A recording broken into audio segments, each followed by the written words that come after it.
Chinnaswamy stadium ಕಾಲ್ತುಳಿತ ಪ್ರಕರಣ ಸರ್ಕಾರದ ಅಮಾನತು ಆದೇಶವನ್ನ ಪ್ರಶ್ನೆ ಮಾಡಿದ್ದಾರೆ.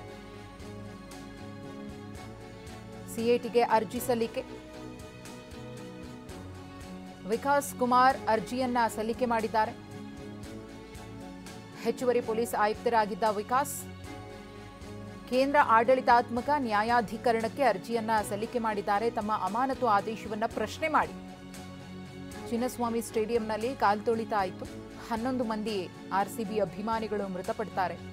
ಈ ಪ್ರಕರಣಕ್ಕೆ ಸಂಬಂಧಪಟ್ಟಂತೆ ಪೊಲೀಸ್ ಇಲಾಖೆಯಲ್ಲಿ ಲೋಪದೋಷವಾಗಿದೆ ಅಂತ ಹೇಳಿ ಸರ್ಕಾರ ಅತಿ ದೊಡ್ಡ ತಲೆದಂಡಕ್ಕೆ ನಿರ್ಧರಿಸಿ ಸಿಟಿ ಪೊಲೀಸ್ ಕಮಿಷನರ್ ಸೇರಿದಂತೆ ಒಟ್ಟು 5ರನ್ನ ಅಮಾನತು ಮಾಡುತ್ತೆ. ಬಿ ದಯಾನಂದ್ ಅವರು ನಗರ ಪೊಲೀಸ್ ಕಮಿಷನರ್ ಆಗಿದ್ದರು.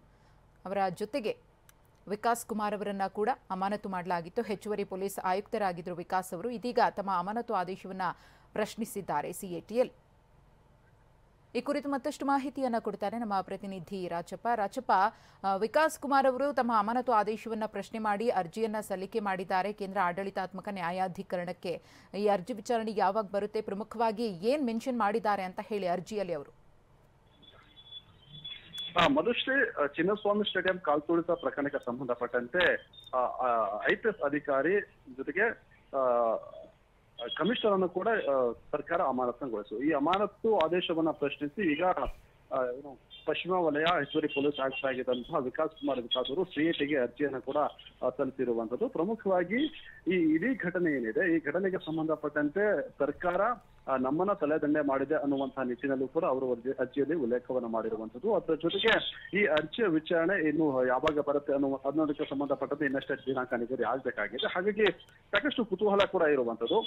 ಸರ್ಕಾರ ಒಂದು ಕಡೆ ಐಪಿಎಸ್ ಅಧಿಕಾರಿಗಳನ್ನೇ ಅದರ ಜೊತೆಗೆ ನಗರ ಪೊಲೀಸ್ ಆಯುಕ್ತರಿಂದ ತಲೆದಂಡ ಮಾಡಿರುವಂತದ್ದು. ಅದೇ ನಗರ ಪೊಲೀಸ್ ಆಯುಕ್ತ ಅವರ ಒಂದು ಅಮಾನತನ್ನು ಪ್ರಶ್ನಿಸಿ ಯಾವುದೇ ರೀತಿಯಲ್ಲೂ ಕೂಡ ಮೇಲ್ಮನವಿಯನ್ನ ಸಲ್ಲಿಸಿಲ್ಲ. ಆದ್ರೆ ವಿಕಾಸ್ ಅವರು ಈಗ ಮೇಲ್ಮನವಿಯನ್ನ ಸಲ್ಲಿಸಿದ್ದು ಅವರ ಒಂದು ಮೇಲ್ಮನವಿ ಪುರಸ್ಕಾರ ಆಗತ್ತೆ ಅನ್ನೋದನ್ನ ನೋಡ್ಬೇಕಾಗತ್ತೆ. ಮತ್ತೆ ಧನ್ಯವಾದ ರಾಜಪ್ಪ ತಮ್ಮ ಮಾಹಿತಿಗಾಗಿ. ನಾಳೆ ಬೆಳಿಗ್ಗೆ 7 ಗಂಟೆಗೆ ದೆಹಲಿಗೆ ತೆರಳುತ್ತಾರೆ ಸಿಎಂ ಸಿದ್ದರಾಮಯ್ಯನವರು.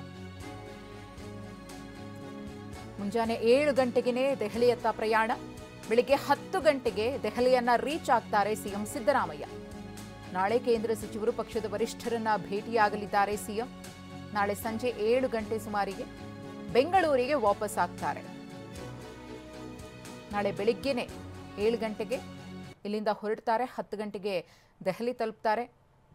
ಹೈಕಮಾಂಡ್ ನಾಯಕರು ಬುಲಾವ್ ಕೊಟ್ಟಿದ್ದಾರೆ. ಸಿಎಂ ಮತ್ತು ಡಿಸಿಎಂ ಇಬ್ಬರು ಕೂಡ ಒಟ್ಟಿಗೆ ತೆರಳಲಿದ್ದಾರೆ. ಪ್ರಮುಖವಾಗಿ ಕಾಲ್ತುಳಿತ ಪ್ರಕರಣಕ್ಕೆ ಸಂಬಂಧಪಟ್ಟಂತೆ ಕಾಂಗ್ರೆಸ್ ನಾಯಕರು ಮಾಹಿತಿಯನ್ನ ಸಿಎಂ ಮತ್ತು ಡಿಸಿಎಂ ಇಂದ ಕಲೆ ಹಾಕಲಿದ್ದಾರೆ. ಈಗಾಗಲೇ ಫೋನ್ ಮುಖೇನವಾಗಿ ಒಂದಷ್ಟು ಮಾಹಿತಿಯನ್ನ ಕಲೆ ಹಾಕಿದ್ದಾರೆ, ಏನೇನಾಯಿತು ಅನ್ನೋದರ ಕುರಿತು ಪ್ರಾಥಮಿಕವಾಗಿ. ಆದರೆ ಸರ್ಕಾರದ ಒಂದಷ್ಟು ನಡೆಗಳಿದೆಯಲ್ಲ, ಇದು ಸಾಕಷ್ಟು ಗೊಂದಲಕ್ಕೆ ಎಡೆ ಮಾಡಿಕೊಟ್ಟಿದೆ. ಪದೇ ಪದೇ ಒಂದು ಸಭೆ ಮಾಡುವುದು, ಅದಾದ್ಮೇಲೆ ಆಕ್ಷನ್ ತಗೊಳ್ಳೋದು, ಇದೆಲ್ಲವೂ ಎಲ್ಲೋ ಜನಸಾಮಾನ್ಯರಲ್ಲೂ ಕೂಡ ಗೊಂದಲವನ್ನು ಉಂಟು ಮಾಡಿದೆ. ಹಾಗೆಯೇ ವಿಪಕ್ಷಗಳಿಗೂ ಕೂಡ ಪ್ರಮುಖ ಅಸ್ತ್ರವಾಗಿದೆ. ಪದೇ ಪದೇ ವಿಪಕ್ಷಗಳ ಟೀಕೆಗೆ ಗುರಿಯಾಗ್ತಿದ್ದಾರೆ. ಈ ಕಾಲ್ತುಳಿತ ಪ್ರಕರಣ ಇಡೀ ದೇಶದಲ್ಲೇ ದೊಡ್ಡ ಮಟ್ಟದಲ್ಲಿ ಸದ್ದು ಮಾಡ್ತಾ ಇದೆ.